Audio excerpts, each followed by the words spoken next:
नमो तस्य भगवतो अरहतो सम्मा सम्बुद्धस्स। नमो तस्य भगवतो सम्मा सम्बुद्धस्स। अनित्यावत् संसारा उपादानजन्मनो उपजीत्वा निरजन्ति ते सन्मुखमो सुखो। अभिवादनशीलस्य निसन्बुधाख्यानो चत्वारो धम्मा वरुन्ति आयुर्वरो सुखं बलम्। एवं मे सुतमेकं समय भगवान् स्वामिन्द्रते जेतवने अनाथपिण्डकस्य आरम्भे अर्थो अन्त्रादेवता अभिकन्ताय रतियाभिकन्तवनः केवलकपं जेतवनम् ओभासेत्वा येन भगवा तेनोपसङ्गे उपसर्जित्वा भगवन्तम् अभिवादयित्वा एकमन्तं अट्ठासि एकमन्तं तीर्थाकोशा देवता भगवन्तं काताय अजवासि बहुदेवा मनुष्या च मङ्गलानि अचिन्त्य आखङ्गा शोचनाङ्गपुरीं मङ्गलमूर्तिमन् असेवना च बालान् पण्डितान् च सेवन पूजान् च पूजनीयान् एतन् मङ्गलमूर्तिमन् पतिरूपदेशवासो च कुबे च कथपुण्यता अथ समापनिति च एतन् मङ्गलमूर्तिमन् भावो सचं च सत्यविनियो च सुखितो सुभाषितो च यावाचा एतन् मङ्गलमूर्तिमन् माता पितु उपठानं पुत्रादारस्य सङ्गो अन्नाकुला च गमान्तो एतन् मङ्गलमूर्तिमन् दानधर्मचर्या च आणकतानुसङ्गहो अनवज्राणि कम्मानि च एतं मङ्गलमूर्तिमन् आरति वीर्ति पापामधिपान च संयमो अपमादो च दम्भेषु च एतं मङ्गलमूर्तिमन् गारो च निवातो च सन्तु विधिरक्तं सुजन्ता कालेन धम्मश्रवणम् एतं मङ्गलमूर्तिमन् हन्ति च शौचाश्च समनं दशनं कालेन धम्मकक्षा एतं मङ्गलमूर्तिमन् तपो च विशुद्धचर्यं च हरिं सच्चानदर्शनं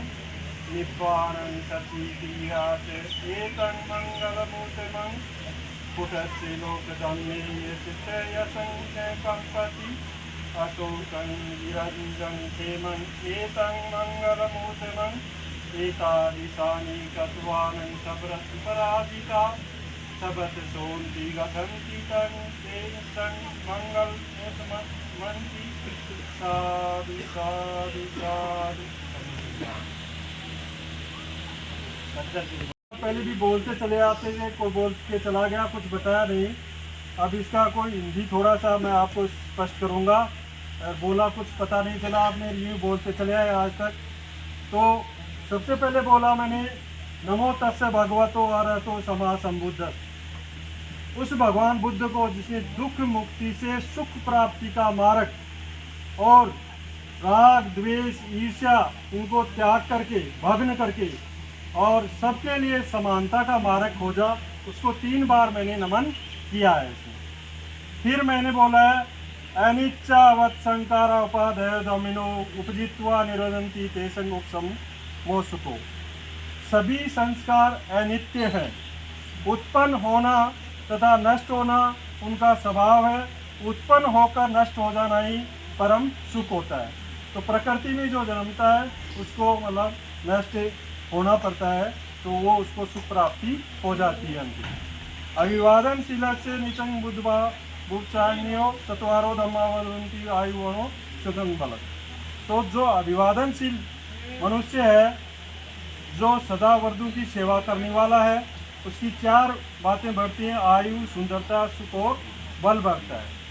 अब उसी समय क्या हुआ, मतलब भगवान बुद्ध को सम्यक ज्ञान की प्राप्ति हुई थी, तब की बात है। महामंगल सूत्र मैंने पढ़े, 38 मंगल सूत्र होते हैं। ऐसा मैंने सुना है कि एक समय तथागत श्रावस्ती में अनाथ पिंडक द्वारा बनवाए जेतवन विहार में ठहरे हुए थे, वन में ठहरे हुए थे भगवान बुद्ध।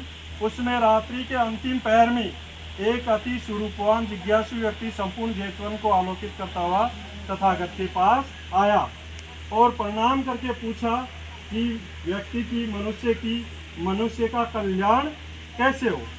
उसने तथागत भगवान बुद्ध से पूछा। तो उन्होंने बताया कि कल्याण प्राप्ति के लिए मैं आपको 38 मंगल सूत्र बताता हूँ। यदि आप इन 38 मंगल सूत्रों का पालन करोगे तो आपका कल्याण हो जाएगा। आप ध्यान से इन भी सुनना। मूर्खों की संगति न करना, बुद्धिमानों की संगति करना, वंदनियों की वंदना करना, ये उत्तम मंगल है। अनुकूल स्थान पर निवास करना, मतलब अच्छे स्थान होना चाहिए, गंदगी नहीं होनी चाहिए। पूर्व के कुशल कार्यों का संचित होना और अपने को संकल्पित करना, ये भी उत्तम मंगल है। बहुश्रुत होना, सबकी सुननी चाहिए। शिल्प जानना, कोई भी आपको धंधो जानना चाहिए। शिष्ट होना, शिष्टाचार होना चाहिए। सुशिक्षित होना चाहिए और सुभाषित होना चाहिए, अच्छा बोलने वाला होना चाहिए, ये भी उत्तम मंगल है। माता पिता की सेवा करना, सबको माता पिता की सेवा करनी चाहिए। पुत्र पुत्री का पालन पोषण करना चाहिए, ऐसे नहीं जन्म दे दिया और उसको पटक दिया। और गलत व्यवसाय न करना, ये उत्तम मंगल है। जैसे गलत व्यवसाय बहुत सारे हैं, नशे वगैरह के गलत व्यवसाय होते हैं, चोरी डकैती, ये गलत व्यवसाय ये नहीं करना चाहिए। दान देना, धर्माचरण करना, धर्माचरण होता है सत्य का मार्ग। बंधु बांधवों का आदर सत्कार करना और निर्दोष कार्य करना, मतलब जिसमें दोष नहीं हो ऐसा कार्य करें। मन, शरीर तथा वचन से अकुशल कर्म का त्याग करना चाहिए। मद्यपान न करना, नशा नहीं करना चाहिए और धार्मिक कार्यों में तत्पर रहकर काम करना चाहिए, ये उत्तम मंगल है। गौरवशाली होना, विनम्र होना, संतुष्ट रहना, कृतज्ञ होना और उचित समय पर धम्म का श्रवण करना, ये उत्तम मंगल है। ये धम्म की बातें कर रहे हैं, सत्य का मार्ग, मतलब एक अंधविश्वास नहीं है, एकदम सत्य का मार्ग है। और इसमें मतलब धर्म और धर्म में ये अंतर है। धर्म तो एक अंधविश्वास सिखाता है और धम्म तर्क द्वारा जीने की शक्ति सिखाता है। तो धम्म पढ़ रहे हैं अपने। क्षमाशील होना, मृदुभाषी होना, समणों का दर्शन करना, अच्छे लोगों का दर्शन करना और उचित समय पर धार्मिक चर्चा करना। आज चर्चा कर रहे हैं अच्छी अपने। तप, विशुद्ध चर्या का पालन करना, श्रेष्ठ सत्यों का दर्शन।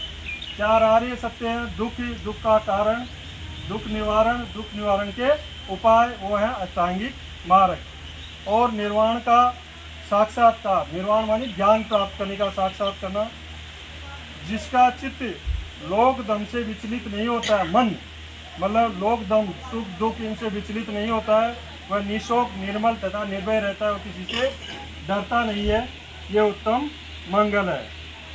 तो इस प्रकार के कार्य करके तो सम्यक ज्ञान की प्राप्ति हुई थी। तब एक महिला का बच्चा था, वो श्रम धन से मर जाता है और वो महिला है व्याकुल हो जाती है, दुखी हो जाती है। किसी माँ का बेटा मर जाता है तब वो बहुत दुखी होती है। तो सारे गांव में घूमती लिए फिर रही थी उस बच्चे को, और गांव वाले समझा नहीं पा रहे थे उसको, ओके मेरे बच्चे को जिलाओ। तब आप उसके गांव वालों ने सोचा यार उस समय तथागत को ज्ञान प्राप्त हुआ था कि उसके पास भेजो, कैसे तर्क द्वारा वो इसको समझा देगा।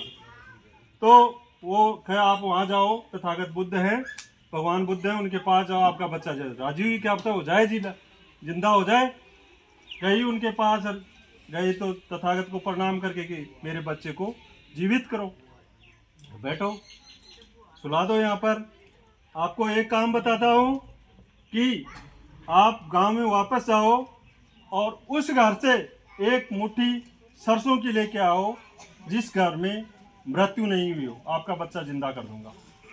तो वो उसको पता, अज्ञानी थी महिला, तो उसको पता नहीं था, तो वो गई वापस राजी होती। पहले घर में जा कर के पूछा कि मेरा बच्चा ख़त्म हो गया है और मेरे को एक मुट्ठी सरसों की दे दो और जिससे वो जिंदा हो, लेकिन शर्त है कि आपके परिवार में कोई मरा हुआ नहीं होना चाहिए। अगर मेरे तो दादू मरेड़ो जे। फिर आगे सी गई जना उर्गा की भाई मांगी ना ये शर्त है कि मेरे तो माँ मरेड़ी जो है। फिर आगे गई, तो ऐसे जाते जाते मतलब हर घर में वो गई जहाँ पर ऐसा घर नहीं मिला उसको जहाँ मौत नहीं हुई, अर्थात हर घर में मौत होती है। आप सब अब वहाँ तक उसको समझ में लग गया था कि ये तो सृष्टि का नियम है प्रकृति में आना और जाना है। वापस भगवान बुद्ध के पास गई और उसने कहा कि मिली, नहीं कहा महाराज नहीं मिली। तो कहे ये तो सृष्टि का नियम है, आप इसका दाय संस्कार करो। तो व्यक्ति के अंदर दुख आते हैं और प्रकृति के नियमों का पालन अपने को करना पड़ता है। ये बात हुई है। फिर आगे पढ़ते पढ़ते बीच में गैप हो गया, गुलामी आती चली गई। बाबा साहेब का और महापुरुषों का जन्म हुआ और बाबा साहेब ने अपनी गुलामी की बेड़ियां काटी। बेड़ियां काट करके अपना को एक छोटा सा संविधान दिया और संविधान के एक पन्ने में, पहले पन्ने के अंदर एक छोटी सी प्रस्तावना दी। 1 मिनट में मैं पढ़ के सुनाता हूँ। हम भारत के लोग भारत को एक संपूर्ण प्रभुत्व संपन्न समाजवादी पंथ निरपेक्ष लोकतंत्रात्मक गणराज्य बनाने के लिए, मतलब हर तरीके से संपन्न हो। तो क्या क्या चाहिए उसके समस्त नागरिकों को? सामाजिक, आर्थिक और राजनीतिक न्याय। 3 तो न्याय चाहिए। समाज में सब बराबर होना चाहिए, आर्थिक में कोई शोषण नहीं होना चाहिए, राजनीति में सबको बराबर को अधिकार चाहिए। 3 न्याय दिए। विचार, अभिव्यक्ति, विश्वास, धर्म और उपासना की स्वतंत्रता। 5 अपन स्वतंत्रता दिए बाबा साहब। प्रतिष्ठा और अवसर की समता दी है अपनी, सबको बराबर अवसर है। कोई कलेक्टर, IAS RS बन सकता है। व्यक्ति की गरिमा बनी रहनी चाहिए। राष्ट्र की एकता और अखंडता सुनिश्चित करने वाली बंधुता। राष्ट्र भी अपना एक होना चाहिए, भाईचारा होना चाहिए। ये सारी बातें समेट करके अपने को 26 नवंबर 1949 को बाबा साहब ने भारत देश को समर्पित किया। तो इसका मेरा पढ़ने का यही मतलब था कि 4 चीजें हैं: समता, स्वतंत्रता, बंधुता और न्याय। अपने लोगों को अभी तक नहीं मिला है। इसका एक ही मार्ग है, बाबा साहब द्वारा जो लिखी गई पुस्तकें हैं अपनी आने वाली पीढ़ी को पढ़ानी होगी, तभी उनको आज़ादी मिलेगी। मैं एक वाइस प्रिंसिपल होते हुए मैं भी अभी आज़ाद मेरी बात नहीं बोल सकता हूँ। जब मैं गुलाम हूँ तो बहुत सारे गुलाम हैं, ये मैं कह सकता हूँ। तो ये बात ये हुई, ये संविधान प्रस्ताव। तो कहने वाला अपनी पीढ़ी को आज़ाद करना है तो बाबा साहब द्वारा ये लिखी गई पुस्तकें हैं, इसकी जीवनी है। अपने बच्चों अभी दूंगा तो 5 बांटता हूँ मैं एक मिशन के तौर पर। तो उसको मतलब अपने को पढ़ानी चाहिए, घर में होनी चाहिए। जो भी माताएं बहनें कोई सा व्रत करे, लेकिन उस दिन के एक में मैं वो किताब पढ़ूंगी, बेटा पढ़ के सुनाए, मेरे को पढ़ के सुना दे, चाहे कोई सा व्रत करे, हमसे कोई एलर्जी नहीं है, लेकिन इनको पढ़ के सुनो। हमारा जो मिशन है वो कहाँ अटका हुआ है?